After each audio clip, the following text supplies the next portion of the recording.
Good evening, everybody. Welcome to the Board of Health meeting for the town of Ashland, Massachusetts in April 20th, 2021. I am calling the meeting to order at 6:03 p.m. Before we get to the citizens' participation, I do want to make a note of item 6A on our agenda. Our new health director's name was misspelled inadvertently. It should be Rajit, R-A-J-I-T, Rajit Gupta. We apologize, Rajit, but we acknowledge the mistake and we have corrected it as of now officially. With that, I will ask if anyone out there wants to speak for citizens' participation. I don't see our friend Mark. Oh, hang on a second, there's Peter.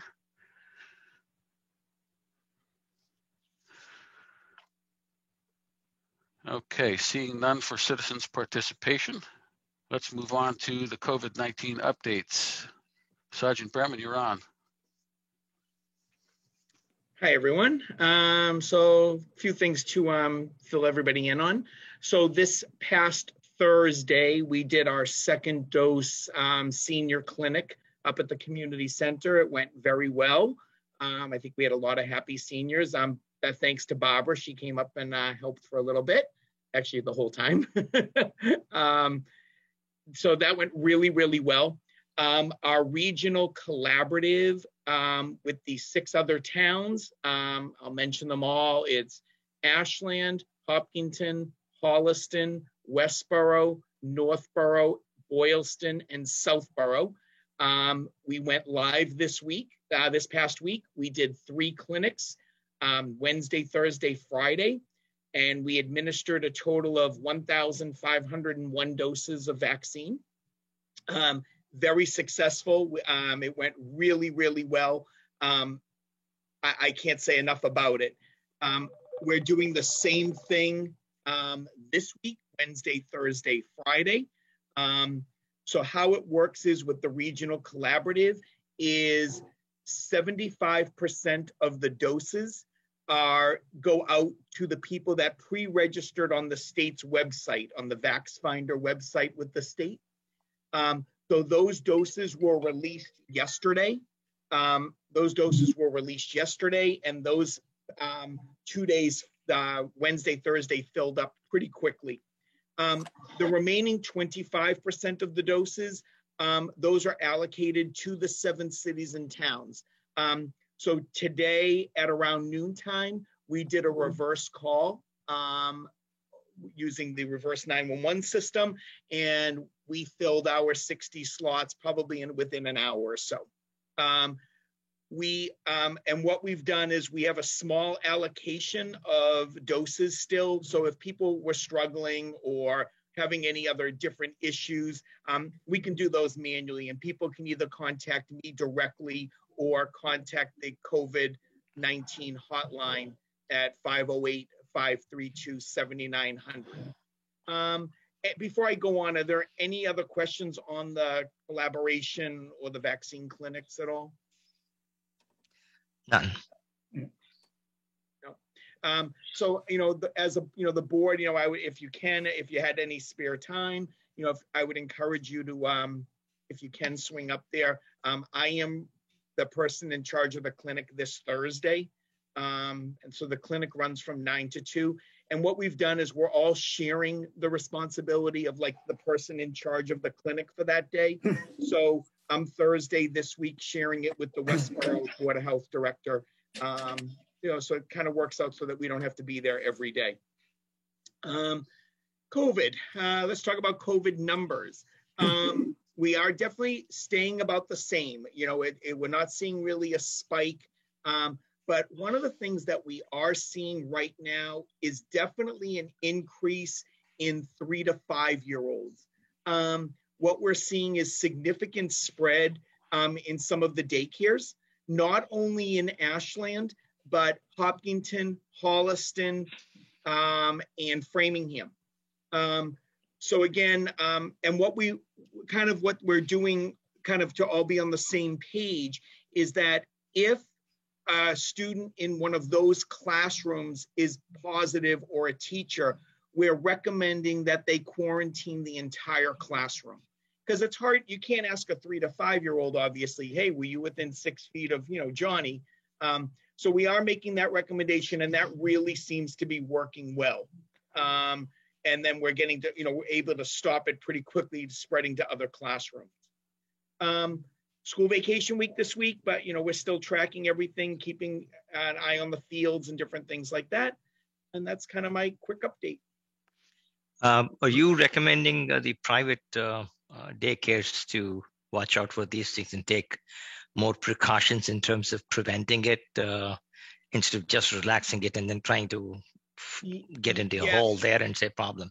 So there may be other like Montessori and other things that they exist here. So maybe you can caution them once more to make sure that they don't get into a situation where they needed to be quarantined.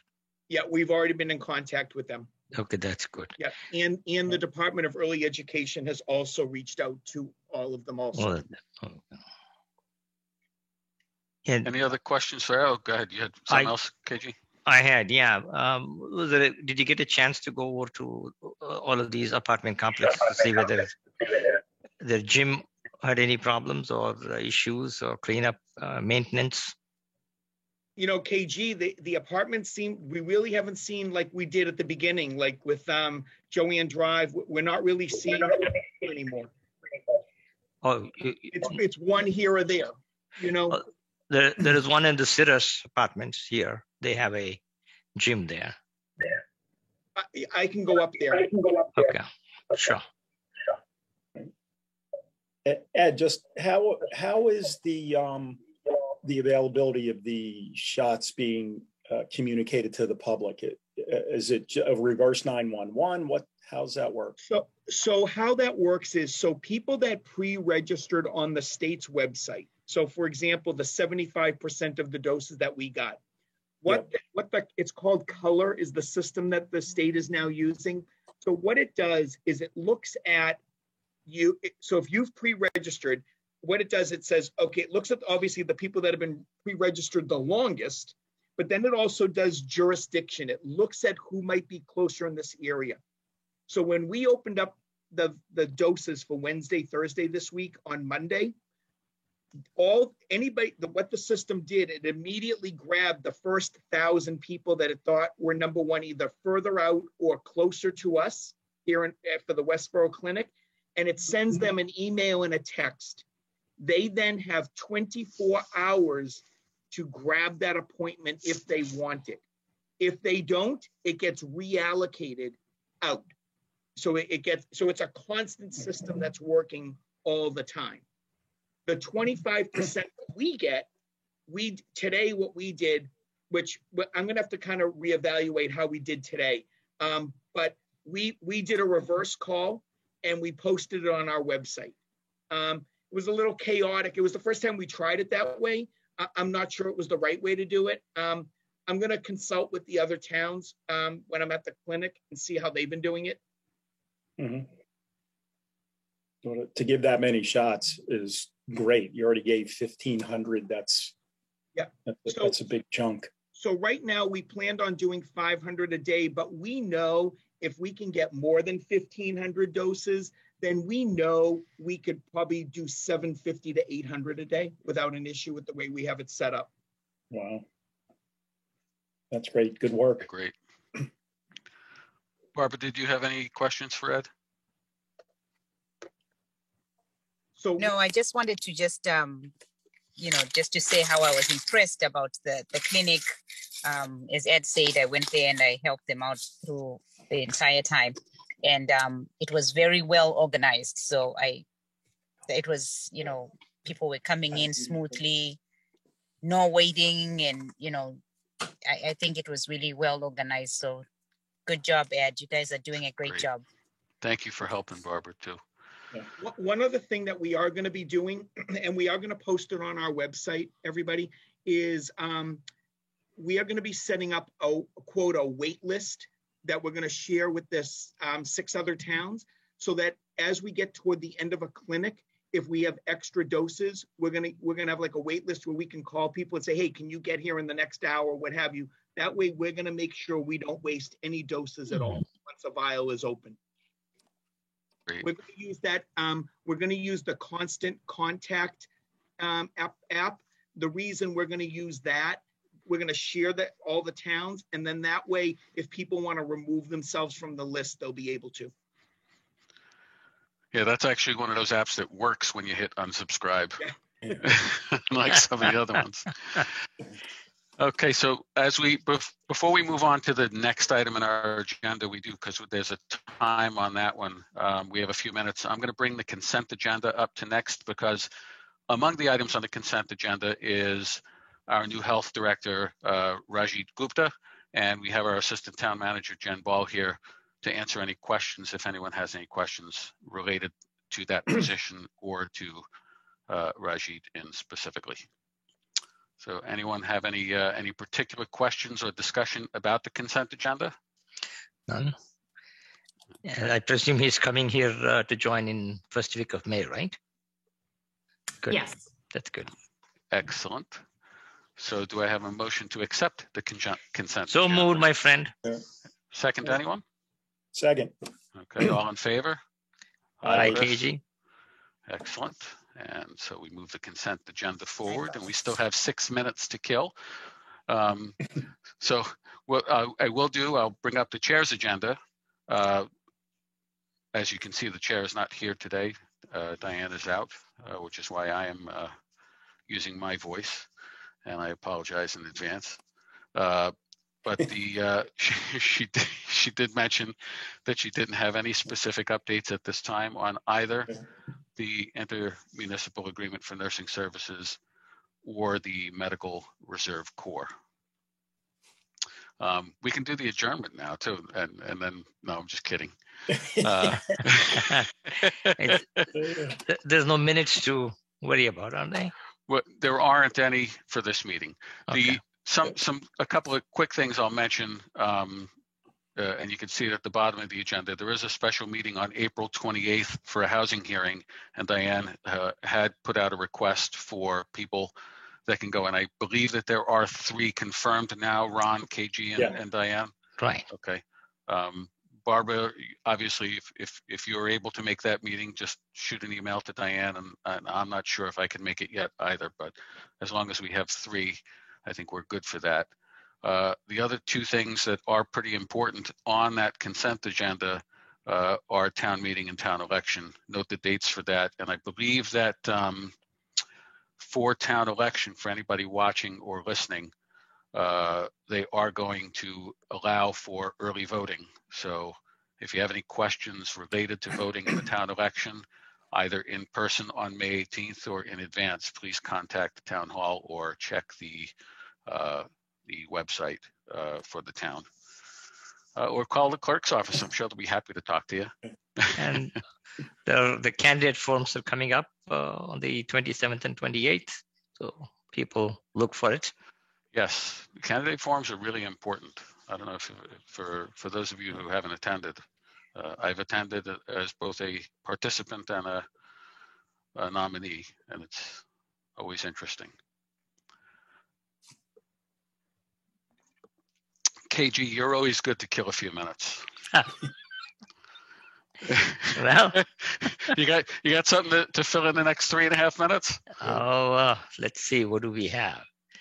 I guess the school building is coming up. The plans are being made, and the safety building is already on the groundbreaking. And I think they've already cleared the land there. The trees have been cleared, so they're working on it. So you probably can see that. And also the 126 is getting a revamp. There's a lot of construction going on Route 126 that I'm sure you all see it. So that's a great idea. And then there are more 40B buildings coming up off of the what is it called? The Memorial Drive, that side. So that's good enough information, I guess, Chris, to kill a couple of minutes. It's fantastic. Yeah, page 8. So, before we officially begin the public discussion, which is set by agenda to start at 6:20, I have brought up on the screen the tobacco regulations And what you see here is page 9, and I'm going to scroll down just a tad. Section Q is where the violation section begins, but the specific points I'm going to bring up for this discussion are actually at the top of page 10. And I will mention that the only other changes that were made to the wording of, or that will be made to the wording of these regulations are we will update the names of the members of the board, including our new health director. The only things that are have any effect on those of you who hold a tobacco license, a sales permit, are on the screen at this point. And we still have about a minute and a half before we can actually have the discussion. I think I can talk about these things other than, someone want to correct me if I'm wrong. I can start reading some of this stuff. No. No, I can't. Okay. Yeah, it's part of the meeting that you need to do. In Okay. any case, I have one more news that the town has a racial equity steering committee group which met today. We are moving ahead with plan for surveying citizens within the Ashland, as well as meeting with focus groups of people to understand how we can improve the town affairs to meet the goals of being racially equal opportunity for everybody. So that's going to come up soon. That's fantastic news. Yeah. And Suffolk University is helping us with conducting the survey, and then as well as meeting with the focus groups. So that should be coming out of the news bulletin pretty soon. Mm-hmm. Thank you, KG. My official time filler. 6:20. There you go. Okay, so I will officially call this public discussion to order at 6:20 regarding the tobacco regulations and the updated violation of the fines. I recognize my friend Mike from Market Basket. Is anyone else on the call from a tobacco permit holder? Okay, so briefly, the state violations changed at some point, and I don't have the date in front of me, but it was several months ago, and we were not quick enough to get it into our regulations, and that's what we're doing, or what we're announcing here in this section, that we have updated our written tobacco regulations and the fines herein to be commensurate with those as regulated by the governor's office in the state. So as you can see in Article 2 there up on the screen, the first violation is now a fine equal to $1,000. The second violation within 36 months is a fine of $2,000 in addition to a potential suspension of permit for up to 14 consecutive days. And in the case of 3 or more violations within that 36-month period, the fine is up to $5,000 and up to 60 days suspension of the license. Now, for those of you that recall the previous fines, it's a significant difference. Tenfold. It's a significant difference. So that is the main reason we wanted to have this time where the voice of the people who hold tobacco permits can be heard. There isn't much we can do to change this. This isn't a situation where we made the decision to change the fines. This is just simply implementing the governor's and the state's violations. But Mike, you're here. If you have anything you'd like to talk about, if there's any thoughts you may have, or concerns or questions, we're happy to answer them. Okay. Good. Unmute yourself.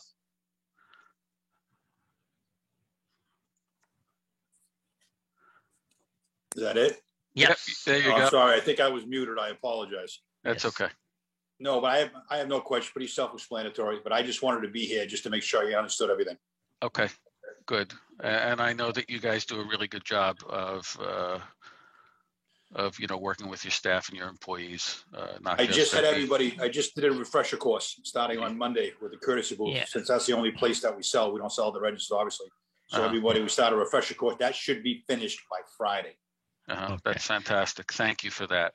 Thank you. Chris, I think all of the vendors here have gotten a written documentation of this anyway. Yeah, I believe that's the case.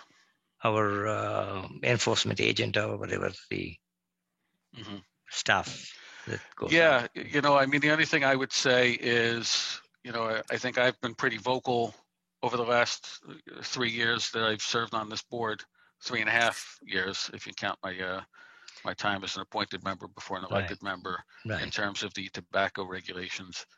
And, we do understand as a board how important the businesses are to our community. And for those that choose to sell tobacco products, we understand the financial impact of this, and we understand the difficulty in managing staff in many different ways, in trying to keep eyes everywhere. I suspect that with the fines where they are now, it's one thing to have $100 or a $300 or even a $500 fine. Those are significant enough considering the very small margins on a pack of cigarettes and how many packs of cigarettes have to be sold to make that up. But when they get to where they are now, I suspect that, our friend Mike already has begun the refresher training, I think, and I hope that will inspire all of our tobacco merchants to get a little bit tougher on their employees. And when I say tougher, I don't mean meaner. I mean just more emphatic about the importance of following the regulations. Hopefully this will, get people to be more aware of what the policies are, why they're the way they are, and to just card everybody to avoid having to deal with these fines. Mike, we appreciate you being here, and we appreciate all that you do on behalf of Market Basket and the Ashland store. Thank you, sir. You're very welcome, and of course, as always, you're welcome to stick around on the meeting as long as you like. I don't think the Red Sox are on until 7. So. Sure you got nothing else going on that's more exciting than this, and we've now got 15 more minutes to kill before we can start the Lantern Way thing. So I think we might have a round of karaoke in a few minutes. I'll pass, thanks. I'm all set, thanks. Let me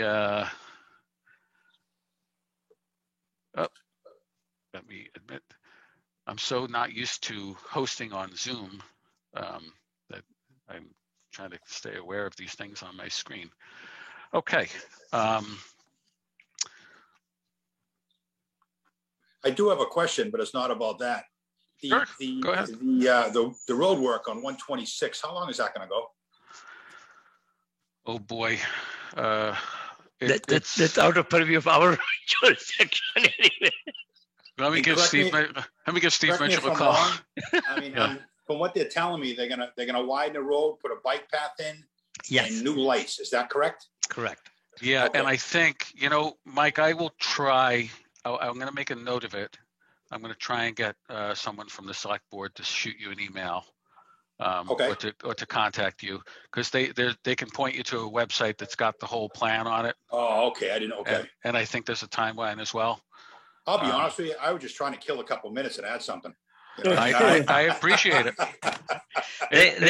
They're going to divert the Algonquin Road into an S shape rather than a straight road.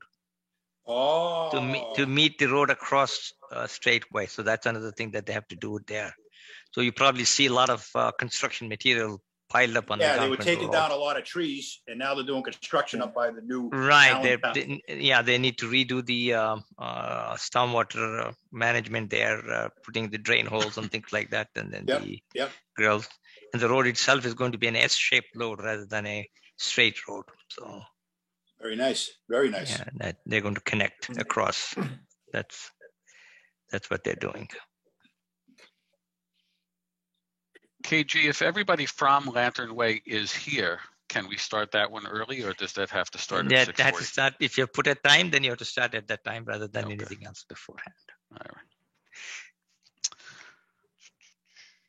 Sorry, folks. I tried to give you 10 extra minutes. So, Chris, So, Chris, or any of the other board members, any idea if and when we may actually be able to do these in person? Any talk of that? Maybe Laura knows? Nothing has come across because they're still thinking of virtual meetings and things like that. So nobody has said anything. The problem is if you meet in person, there may be a cleaning staff extra thing and then separation of this minimum distance required, as well as the limitation on the audience inside the hall where we hold the meeting. Yeah, all of these things will come into play. Exactly. I think that there's, if it was just us in a room, I think that that'd be fairly simple to figure out how to get the 5 or 6 of us or 7 of us 6 feet apart. But changing the structure of the room with the chairs and then a system for letting people in and out of the building and doing contact tracing. Plus, that and the other thing is we don't know whether the other person, whoever comes in, is vaccinated. So liability issue comes in too. Mm-hmm. That one thing has to be. Yeah, I have not yet heard anything related to other than the building being technically open, but I haven't heard anything about meetings. Oh, public meetings. Yeah, even if the building is open, you need to make an appointment to go there. Right. Yeah, that's correct. That might have been a question to ask Jen, but no, you don't have to make an appointment. Oh, not anymore. Okay, no. You can just walk in. Thank you. Laura is here, anyways. So she would be able to answer that. Yeah.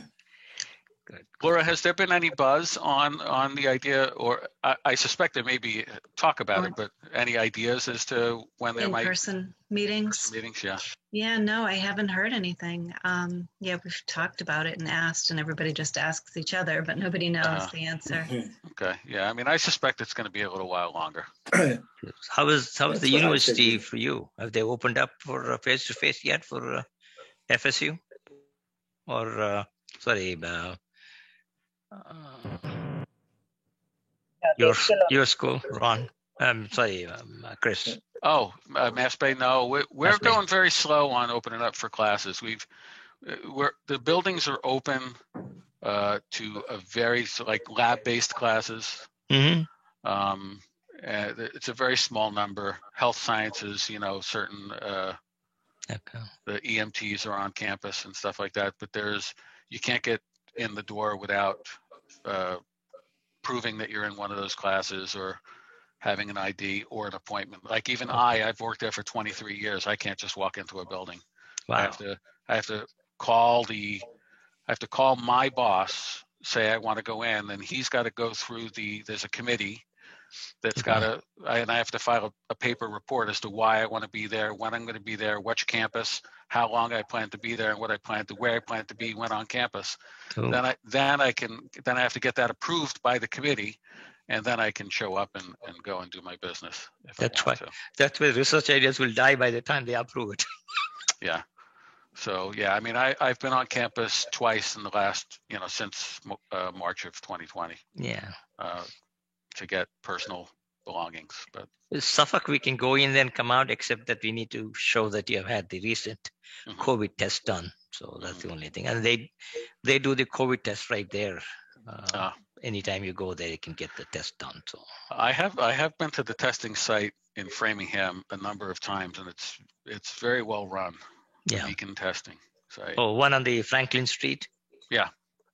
Yeah, I saw that. Which, incidentally, that site is actually going to be the site of the new Mass Bay Framingham campus. Wow. Oh, okay. Are they expanding it to there, or you're just abandoning the old place and coming? No, the Framingham building that we're in now is owned by the city of Framingham, and they want it back. Oh, okay. Mm-hmm. I guess.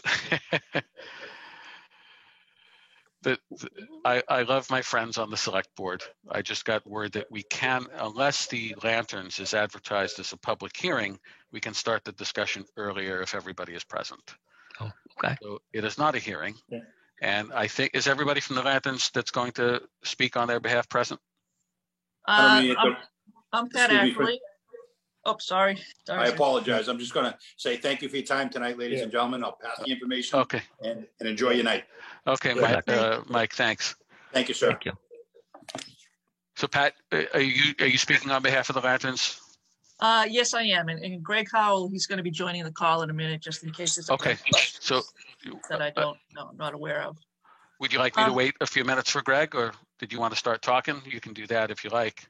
Yeah, if we can just dive right in. So again, my name is Pat Ackley. I work for Green Management LLC, or the Green Company, and I'm here representing the Lanterns at Warren Woods. The past 2 years, I believe, we've been allowed to have our pool open without having a lifeguard. It is required in the Code 105 CRM 435. So at this time, we would like to extend the waiver for another 3 years, or possibly permanently. We haven't had any incidents at the pool since it's been open. We have the proper signage that we had to put up. We have a certified pool operator who comes in once a week. We have pool attendants who test the pool waters 6 times a day. And, the EPO comes and verifies and certifies the findings. And we have the same protocols that we've used over the past several years, and we have incorporated any COVID guidelines for the semi-private pools, semi-public pools. So I'm not sure if you have any questions or how to proceed from here. It's all new to me, so. Okay. I see Greg has joined us. Yes. Hi, Greg. He's muted. Hey, how you doing? Can you hear me? There you go. Yeah. Yes, we can. All right. So, Greg, Pat just gave us a little brief as to what the intention is, and I think everyone on the board here, other than Barbara, has been on the board when we've done this before. Yep. And did you have any questions or anything else that you wanted to add to what Pat said? No, I think that's pretty straightforward. Yeah, just remind me that this is not a deep pool, right? No. It's only 4 feet. It's 4 feet. That's what I understand. Okay, that's why It's technically under 4 feet. It's 3'11" at the deep point. All right. And I don't know whether Ed has gone there many times or once at least to inspect the COVID. Ed, have you? Not there. Is that not on your list, or it was not on our list? I mean, I can certainly go once they open. Okay. The day they open, and I'll go up there. Sure. Barbara, did you have any questions regarding this request? No, I think. Yeah. Okay. So, I mean, as far as moving forward, we have done this the last 2 years. And there was talk last year of maybe if we were to do it again, to do it for a longer period than 1 year. I am going to personally suggest that this year, only because of the fact that we're in this COVID situation, and we have a new health director who is not officially on board with us until May yet, that I would be comfortable suggesting that we make a motion to extend the same courtesy for 1 more year, and then next year revisit this, and if necessary we can extend it for longer than a year at that point. But I would personally feel, as a member of this board, uncomfortable to go beyond 1 year, given the fact that we are in COVID times and that we are transitioning to a new health agent.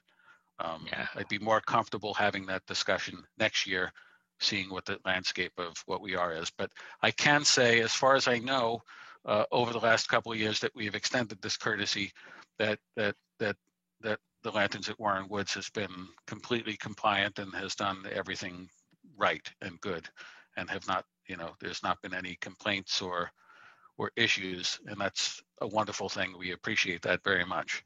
So my motion would be to extend this waiver of the need for a lifeguard for a period of 1 more year. So I'm willing to make that motion to agree with you on that. And in addition to that, coming before the board doesn't cost them any additional money either, right?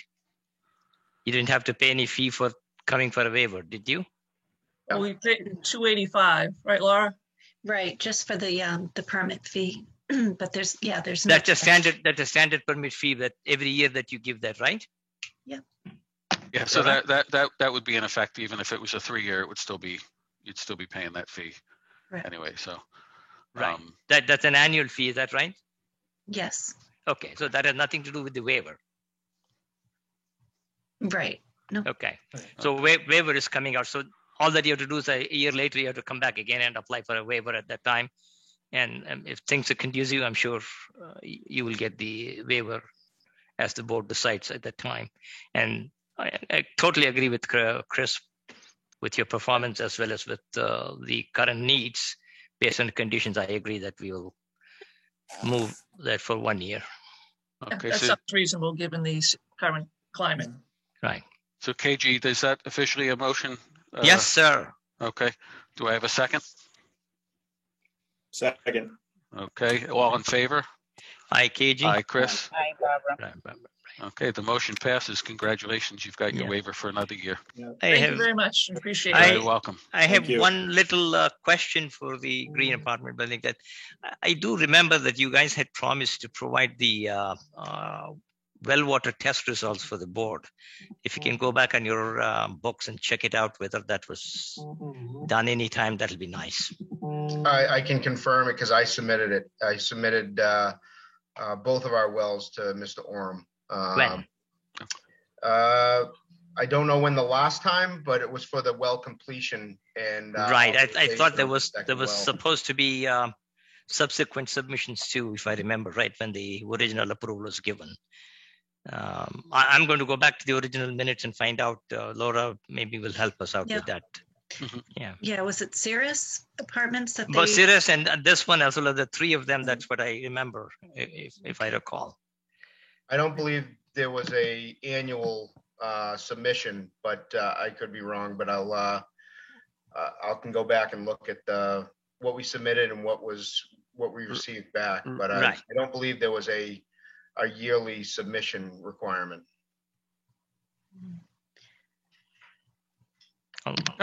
That's my memory, but I'll go back to my. All right. Well, Yeah, We'll check on that one anyway. Yeah. So yeah, they've been good partners Oh, to sure, our town so far. So, yeah. so You we'll, know, you know, we'll, even we'll when bring they that discussion up.